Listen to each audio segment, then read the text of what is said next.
بسم اللہ الرحمن الرحیم۔ السلام علیکم۔ آپ نے اکثر میر صادق اور میر جعفر کا نام سنا ہوگا، لیکن شاید ہمارے تاریخ کے ان دو بد کرداروں اور غداروں کے بارے میں ہماری نوجوان نسلیں تقریباً لا علم اور نابلد ہے۔ ہر وہ شخص جو قومی مفاد کو رونتا، قومی رازوں کو فروخت کرتا، قومی خزانے کو لوٹتا اور ملک و قوم سے بے وفائی کرتا ہے، وہ اپنی اپنی جگہ پر میر صادق اور میر جعفر ہی ہے۔ ہندوستان میں مسلمانوں کے دو تاریخی کرداروں یا دو میروں نے اپنی قومی تاریخ بدل کر رکھ دی۔ اسی لیے 1971 میں پاکستان کو توڑنے والے کرداروں کو بھی میر صادق و جعفر سے تشبیہ دی جاتی تھی، کیونکہ انہوں نے پاکستان کا نقشہ ہی بدل کر رکھ دیا تھا۔ پس منظر کے طور پر یاد رکھے کہ بنگال کو اکبر بادشاہ کے دور میں 1592 میں مغلیہ سلطنت کا حصہ بنایا گیا تھا۔ مغلیہ سلطنت کمزور ہوئی تو کئی صوبے آزاد ہو گئے، جن میں بنگال بھی شامل تھا۔ سراج الدولہ 24 برس کی عمر میں اپنے دادا علی وردی خان کے انتقال کے بعد 1756 عیسوی میں بنگال کی گدی پر بیٹھا۔ اس دور میں انگریز اپنا اثر و رسوخ بڑھا رہے تھے اور تجارت کی آڑ میں ایسٹ انڈیا کمپنی مسلمانوں کے اقتدار میں نقب لگانے میں مصروف تھی۔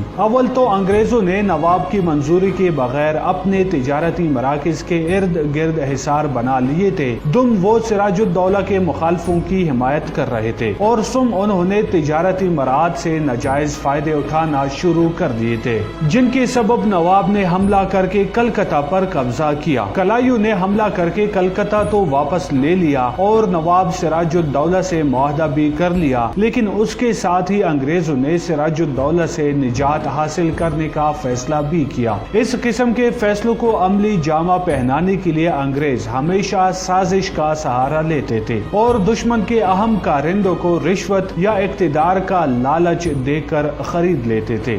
نواب سراج الدولہ کا سب سے بڑا قابل اعتماد میر جعفر تھا، جو اس کی فوج کا کمانڈر ان چیف بھی تھا۔ انگریزوں نے اس سے ساز باز کر کے سازش کا جال پھیلا دیا اور اسے بنگال کی حکمرانی دینے کا وعدہ کر کے خفیہ معاہدہ کر لیا۔ طے شدہ حکمت عملی کے تحت 1757 عیسوی میں جنگ پلاسی ہوئی۔ انگریزوں کی فوج 3000 پر مشتمل تھی، جبکہ سراج الدولہ کے پاس 50,000 کی فوج تھی۔ 23 جون 1757 عیسوی کو پلاسی کے اس جنگ کے دوران میر جعفر نے سراج الدولہ کو دغا دیا اور فوج لے کر نواب سے علیحدہ ہو گیا۔ نتیجے کے طور پر نواب سراج الدولہ کو شکست ہوئی اور وہ جان بچا کر بھاگ نکلا۔ میر جعفر کے بیٹے میران نے تعاقب کر کے سراج الدولہ کو قتل کر دیا۔ یوں سراج الدولہ کی جگہ میر جعفر بنگال کا حاکم بن گیا، لیکن عملی طور پر اسے ایسٹ انڈیا کمپنی کے ساتھ معاہدوں میں بری طرح جکڑ دیا گیا اور انگریز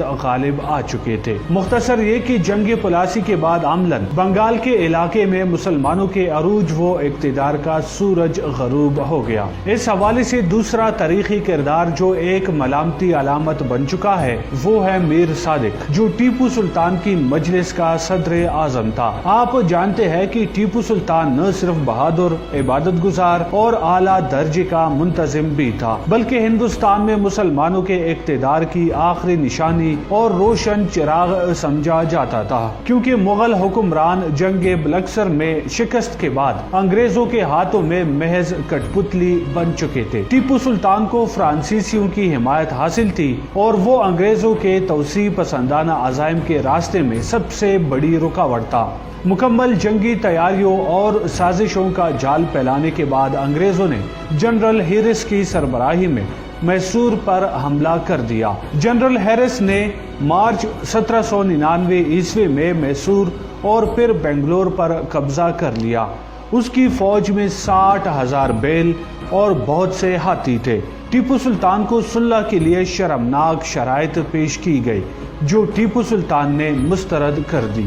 اپریل کے اواخر میں سرنگا پٹم کے قلعے کے باہر انگریزوں نے توپیں نصب کر دی اور گولہ باری شروع کر دی۔ 3 مئی کو قلعے کی فصیل میں چھوٹا شگاف پڑ گیا۔ 4 مئی کو میر صادق کے مشورے پر انگریزوں نے حملہ کیا اور میر صادق نے تنخواہیں دینے کے بہانے ان سپاہیوں کو بلایا جو فصیل کے اس شگاف کی حفاظت پر مامور تھے۔ چنانچہ انگریز فوج قلعے میں داخل ہو گئی۔ جب ٹیپو سلطان کو خبر ملی تو وہ پیادے دوڑے اور منتشر فوج کو اکٹھا کرنے کی کوشش کرنے لگے۔ جب سپاہی اپنی قوت کھو بیٹھے تو ٹیپو سلطان گھوڑے پر سوار ہو کر قلعے کے ایک دروازے کی طرف بڑھے۔ میر صادق نے وہ دروازہ بند کروا دیا تھا تاکہ ٹیپو سلطان باہر نہ جا سکے۔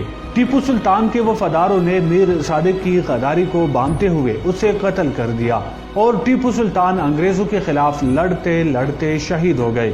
میر صادق کے ساتھ اس سازش میں میر غلام علی، میر قمردین، میر قاسم علی اور ہندو وزیر مالیات پورنیا بھی شامل تھا۔ یوں ٹیپو سلطان شیر کی ایک دن کی زندگی گیدڑ کی 1000 سالہ زندگی سے بہتر ہے کہہ کر شہادت کے اعلیٰ درجے پر فائز ہو گئے اور میر صادق عبرت کی علامت بن کر تاریخ میں ہمیشہ کے لیے محفوظ ہو گیا۔ تاریخ بتاتی ہے کہ میر جعفر اور میر صادق دو ایسے غدار تھے جنہوں نے جنگ آزادی میں اپنوں کو چھوڑ کر انگریز کا ساتھ دیا تھا۔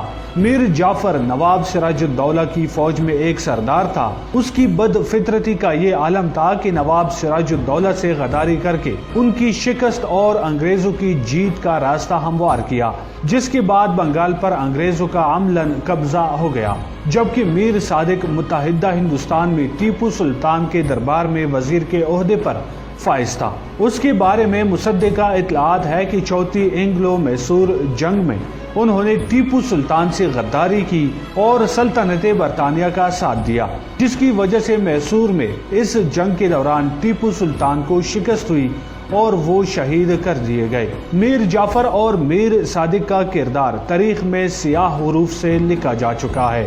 یہ دونوں غدار خود تو دنیا میں نہیں رہے لیکن اپنے پیچھے کئی ایسے جانشین چھوڑ چکے ہیں جو نہ صرف ان کے نقش قدم پر چل رہے ہیں بلکہ ان کے کردار کی بدولت دونوں غداروں کا نام بھی زبان زد عام ہے۔ آج مملکت خداداد پاکستان بھی میر جعفر اور میر صادق کے جانشینوں کے نرغے میں ہے۔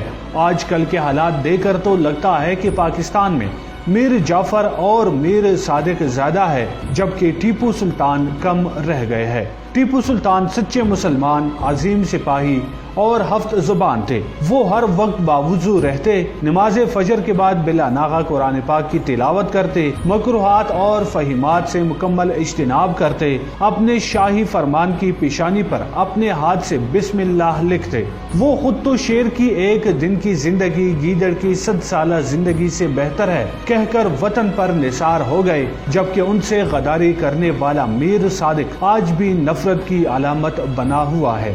اس وقت جہاں ہماری پارلیمنٹ میں میر صادق اور میر جعفر موجود ہے، وہی صحافت، عدلیہ، فوج اور دیگر اداروں میں بھی ان کی کمی نہیں ہے۔ سیاست اور صحافت کا تعلق سماجی خدمت سے ہے، لیکن بدقسمتی سے یہ دونوں ادارے میر جعفر اور میر صادق کی جانشینوں کی بدولت بدنام ہو چکے ہیں۔ اسی طرح عدلیہ، فوج اور دیگر اداروں میں بھی میر جعفر اور میر صادق کے جانشینوں کی موجودگی نہ صرف ملک کی بدنامی کا باعث بن رہی ہے بلکہ ان لوگوں کے بے نقاب نہ ہونے کی بدولت ملک کا مستقبل بھی داؤ پر لگ سکتا ہے۔ میر جعفر اور میر صادق کے کئی جانشین سیاست دانوں کا تو یہ عالم ہے کہ عوامی خدمت کو پس پشت ڈال کر ملکی سلامتی کی ضامن افواج پاکستان اور خفیہ اداروں کے خلاف زہر اگل کر ملک کو دو لخت کرنے کے در پہ ہے۔ ان کی حب الوطنی ایسی ہے کہ پاکستان کا پانی پینا بھی پسند نہیں کرتے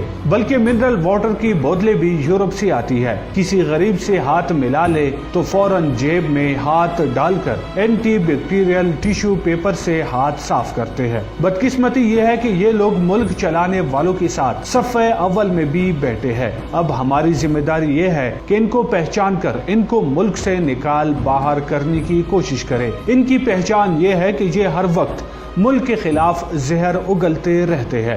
کیا آپ کسی میر جعفر یا میر صادق کو جانتے ہیں؟ اگر جانتے ہیں تو برائے مہربانی ان کا نام کمنٹ میں ہمارے ساتھ ضرور شیئر کیجیے۔ انشاءاللہ اگلی ویڈیو میں آپ کی خدمت میں پھر حاضر ہوں گے۔ تب تک کے لیے اجازت دیجیے۔